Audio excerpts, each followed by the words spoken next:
I took training with another training company, but I don't feel like I learnt anything. What kind of training was it? Was it an NLP course? I think so. What made you decide to train with that company? Everyone else was signing up for their course, and I didn't feel like I could say no. Were the trainers experts in mindsets and behaviour? Said they were experts. What in?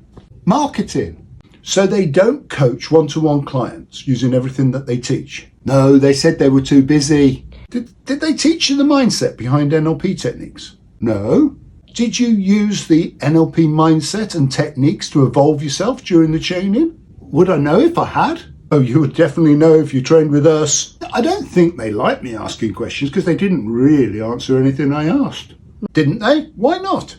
I don't think they understood themselves. They were just reading from a script, and it did annoy them when I asked a question. So what makes the Tailored Life Company different? Well, we have been running training since 2009. And we're not just trainers. We have the highest qualifications possible. We are master trainers in both NLP and hypnosis. In fact, we're the only couple in the world to have done this together, which took us an additional 7 years after we'd trained as trainers. And we still use everything that we teach to get excellent results for our one-to-one coaching clients. We're also experts in mindset and behaviour. And we're authors of a best-selling mindset book. Oh, I wish I had trained with you.